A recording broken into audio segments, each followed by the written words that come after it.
Hi everyone.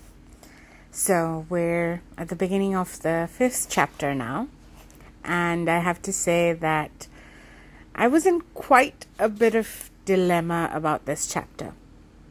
So from this point onwards, Gaelis is going to interact more with people. There are a lot more characters that will come into play, and they are probably mostly going to be based in Wiltshire, where we found out that Thornyhold is. So I was debating on how would I do these different characters. You have to, even when you're reading, have a little bit of differentiation, if not much, between the 2 or 3 voices that you're doing. So then came the next question of, should I try an accent? And here's where discovery comes in, right? So I put in something as easy as Wiltshire accent in Google, and lo and behold, this page comes up, which is, I think, part of British libraries, where they have people from, I think, 1930s and 1940s talking about certain things about their childhood, and that's recorded, and that's put up as an example of what the Wiltshire accent, and especially what I believe they call it the West Country dialect, is like. And they have a full description of how your R's are going to sound, how vowels have R's behind them, and so on and so forth. So it was definitely like a wealth of information. I was very surprised. I did not think I would find anything like that. But nevertheless, it was great. So I heard it a couple of times, and I have to say that I tried mouthing some of the words. I even tried to do a bit of the reading with how the accent sounded to me like. And I have to tell you that it was an utter failure, because I think the accent started drifting all over the place between, I don't know, Scottish, Welsh, English, or sometimes just not even understandable what it was. So, yep, the decision has been made. I am not going to try and do any accents.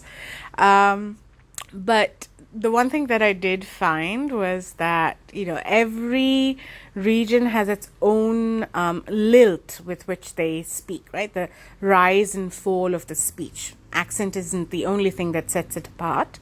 It's the... there's another way of saying lilt. I can't remember what the word is now. But, basically how your words rise and fall as you speak. What's that cadence? So probably we'll try something like that. We'll see how it goes. And yes, with that, let's begin chapter 5. The pen and ink drawing is the same as before. It's from one of the ones that I've described before. So if you guys have listened to the other chapters beforehand, for one of them there was a description of a chimney which was surrounded by this flock of pigeons flying around it. The chimney seemed to be in use, so it's the same pen and ink drawing at the start of this chapter. I can hardly remember now what I had imagined Cousin Gaelis's home to be like. The reality is always very different from a mental forecast, and inevitably wipes out the false image. I believe I had envisaged something of the picture postcard variety, something romantic, rustic, and picturesque, an ancient thatched cottage, cosily nestling in flowery woodland, with briar roses thick in the garden hedge, and lilacs crowding beyond the chimney pots. Something, in fact, conjured up from the country memories of childhood. The name itself should have suggested that Thornyhold was not in the least like that. It had, as I discovered, once been the agent's house on a big estate, long since broken up into several farms. A timber village had been built some miles away, where the Forestry Commission had bought its acres and planted its regimented softwoods. Two long driveways ran through the ancient woodlands to meet at their centre in a space where once the great house had stood.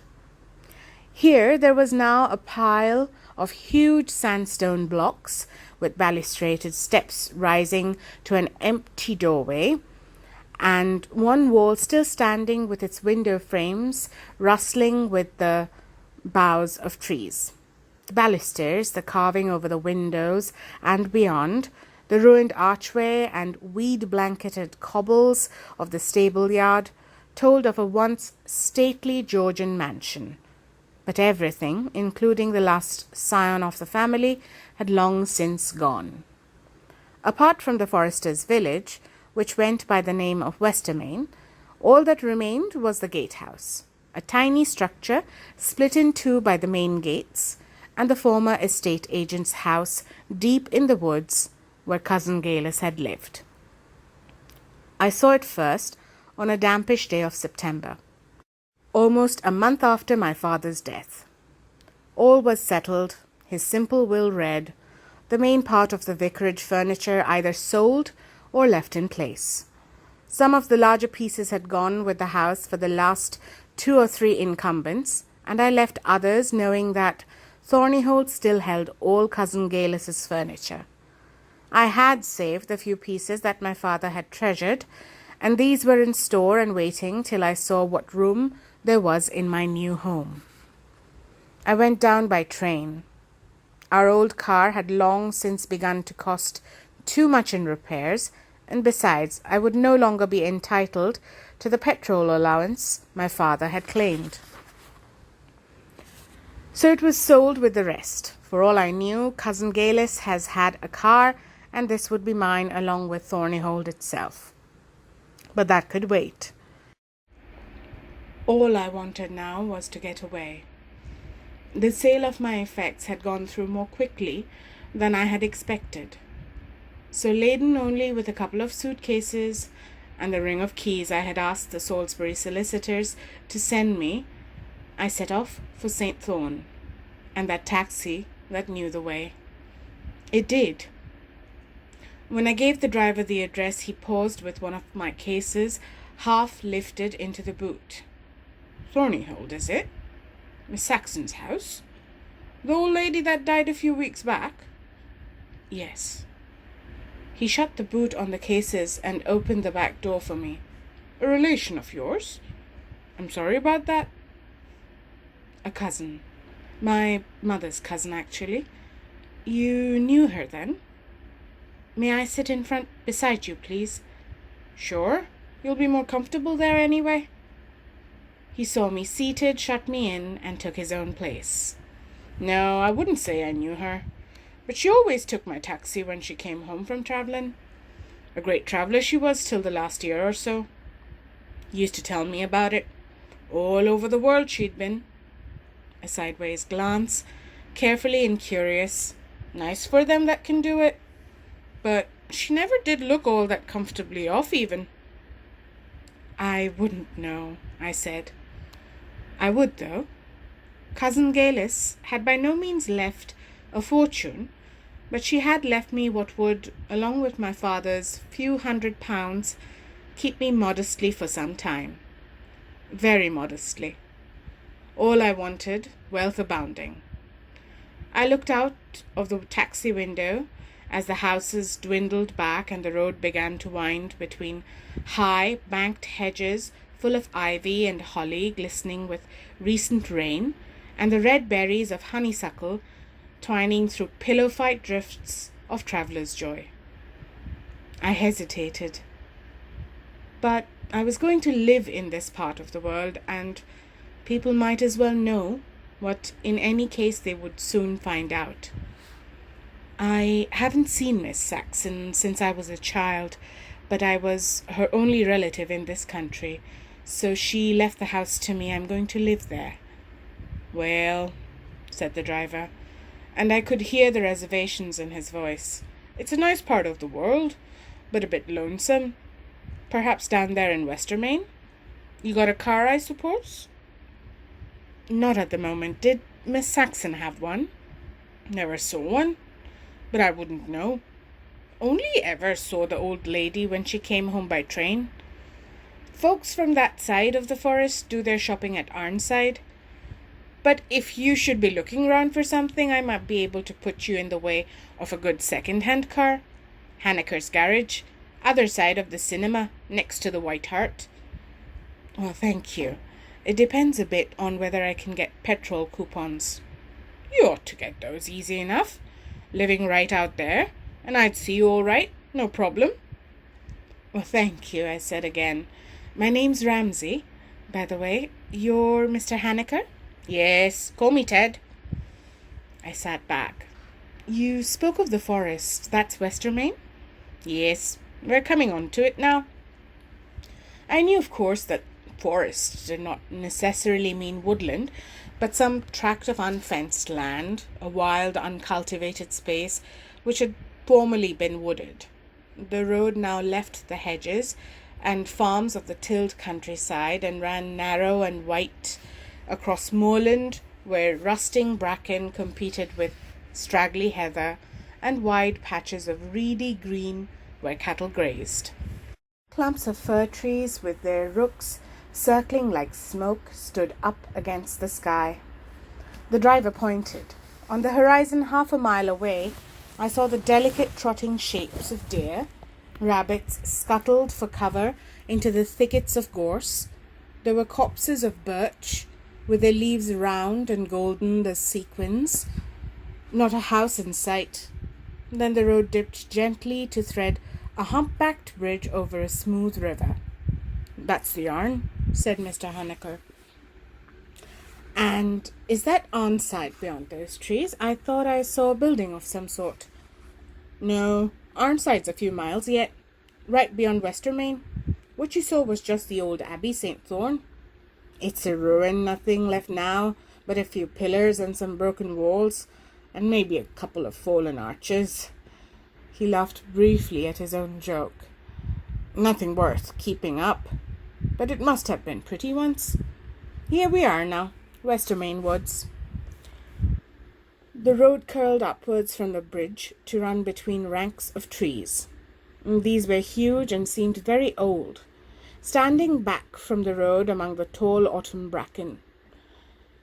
They were mainly oaks with beech and elm and smaller trees like holly interspersed. Where trees had fallen, they had not been cleared and lay in thick tangles of creeper and fern. 50 yards or so in from the road's edge, the forest looked as impenetrable as a jungle. So for perhaps another mile, then we were running alongside a high, crumbling wall, built of stone in more expansive days, with broken gaps where the great trees had grown through them and where encroaching ivy, eating the mortar from the joints, had pulled them down. Thornyhold, said the driver. He slowed and the taxi turned in through the massive ruinous pillars of the main gate. To either side of this crouched a tiny house. The 18th century passion for symmetry had split the gatehouse into two. The pieces were twins mirror images. There were lace curtains in the windows, a suburban touch which looked oddly out of place in the country. In the window to our left as we passed, the curtain twitched slightly, then fell back into place. In its twin window on the right, the lace hung still, but behind it vaguely could be seen a movement as of someone rocking to and fro, to and fro. Then the taxi was past and gathering speed up the long winding avenue. Funny sort of house that, I've always thought, said Mr. Haneker. Looks as if there's only one room on each side. Some old-time landlord's idea of a joke. Do you suppose they live on one side and sleep on the other? Goodness knows. Do you know who lives there? Name's Trap. She's a widow woman. All the old lady ever told me. Keep themselves to themselves, the folks over this way. It's a long driveway, isn't it? Is it far now? Another quarter mile, maybe. There's a road off soon, but you won't see it till you're right on it. Here we are. He swung the wheel as we spoke, and we turned left into a narrower driveway. "There's the gate." "You expected?" "Not that I know of." The car stopped. He came round to open my door and jerked his head sideways. "Reason I asked. There's a smoke from the chimney." "Is there?" I straightened and looked. The driveway here came to a dead end, with a smallish turning circle for the car. The surface of the drive was pitted and green with disuse. The marks made by the taxi were the only signs that a vehicle had ever been this way. On either side, the woods crowded in to meet where a hugely tall thorn hedge barred the way. Set deep in this hedge was a small wicket gate that had once been white. The quickthorn met over it and had been cut and trained to form a thick green archway. Beyond the hedge nothing could be seen of the house but a roof of grey slabs patched golden green with lichen, and rosy with thick tufts of house-sleek huddled below the tall chimney pots. From a chimney on the left, a faint veil of heat rather than smoke slowly climbed towards the boughs of the beeches that towered beyond. "The lawyers must have arranged for someone to come down and open for me," I said. "Well then, that's all right," said Mr. Hanniker. "I'll just see you in, though. Your heavy stuff coming later, I reckon?" "Yes, that's very kind of you. Thank you." He pushed open the wicket gate for me, picked up my case, and followed me up the path. The path was straight, brick-paved, and only about 10 yards long. This was the north side of the house, and the strip of garden between hedge and house wall would get very little sun. Even so, the garden was something of a shock. Though I had learned from the lawyers that Cousin Galis had been poorly for some weeks before her death, 2 months ago, I had somehow still expected the place to be as she had described it to me. But at that time of year, a few weeks' neglect can soon transform a richly flowering garden into a mass of weeds and seed heads, and the tidiest brick path into a slippery ribbon of moss and algae.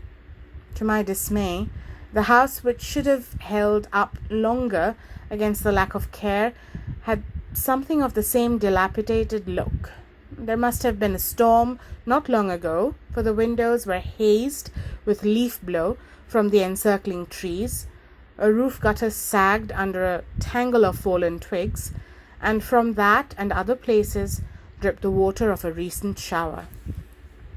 Everywhere were the damp drifts of autumn's first leaf fall. At the windows the curtains hung crookedly as if pulled back by a careless hand, and on the sill of what was presumably the kitchen window, to the left, below that smoking chimney, I could see pots full of dead and dying plants. Small things, inevitable things, soon to be put right by an owner's care. The air of depression and neglect that hung over the place could not hide the fact that the house was handsome. It was stone-built, and though not large, was well proportioned, with an attractive door and long sashed windows. No doubt the south face would be better still, and certainly more cheerful, with the best rooms overlooking the main garden, where the trees stood back to let the sunlight in. There was a knocker on the door, a lion's head mouthing a ring.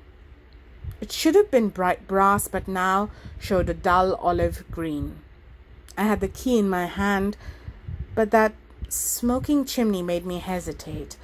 I put a hand to the doorknob. Before I could turn it, the door opened. A woman stood there, about 10 years older than I was, I guessed. I was 27. Not so tall, fresh-faced, blue-eyed, and brown-haired, with smooth, rosy cheeks, and the wrong red, too thick, on a small mouth. In spite of a stocky figure and thick ankles, she was pretty, with dimples at the corners of a mouth very ready to smile. She did not smile now. Her gaze went straight past me, with scarcely a pause to the driver, and the cases which he had dumped beside me on the step. Then to the open wicket beyond which the taxi waited. "Good afternoon," I began. "Good afternoon, miss." Her voice, with its country accent, was soft and breathless. "It's Miss Ramsay, is it?" "Yes, and you are—" "I'm Agnes Trapp from the gatehouse. I was cleaning up. I wasn't expecting anyone today." She sounded flustered, and all the time she was speaking her eyes flickered from me to the driver, to the taxi by the gate, to the 2 heavy suitcases, then back to me again. The lawyers said she'd be coming soon, but they never told me the day, and they never said there'd be 2 ladies. She's in the car, is she, the old lady? I've only readied one of the rooms, but if you're staying just now, I can easily sort another one for you if they'd told me, but you'd better bring her in now and not keep her waiting in the car." "Look, don't worry," I said quickly. "It's all right. There is only me, no one else. I'm Miss Saxon's cousin, Galis Ramsay." "But I thought they never said— I just thought—" She stopped and swallowed. Her hands plucked at the apron she wore, and she flushed vividly. The red began at the neck of her blouse, then rose, smooth and swift as the first wave of the tide, right up to the hairline. "I'm sorry if I startled you," I said uncomfortably. "The solicitors didn't say anything about getting someone in to open the house for me, and I wasn't quite sure which day I could get away, or I'd have let them know and they might have got things clearer. They did send me the keys, so of course I just came down as soon as I could." Embarrassed, I was talking too much and too quickly, as if, I thought, with acute discomfort, I had caught the woman out in some dishonest act, and was myself feeling guilty in consequence, as one does, as I had always done. The feeling was familiar, and so was the placating note in my voice. "So please, don't worry, Mrs. Trapp. I'm sure everything will be lovely, and I'm so grateful to you for coming along." "Well," and now she smiled, a charming smile full of relief and pleasure. The flush had gone as quickly as it had risen. "How silly of me. But when they said her cousin, I was looking for an older lady, that is. You're very welcome, miss, and it's good you were able to come so soon. It's been kind of lonely with no neighbour here in Thornyhold. We've been looking forward to you coming. I'll take the cases in for you now, shall I?" She lifted them and stood waiting while I paid Mr. Haneke. He thanked me, repeated his promise about a car, nodded at Mrs. Trapp, and took himself off. And that's the end of chapter 5.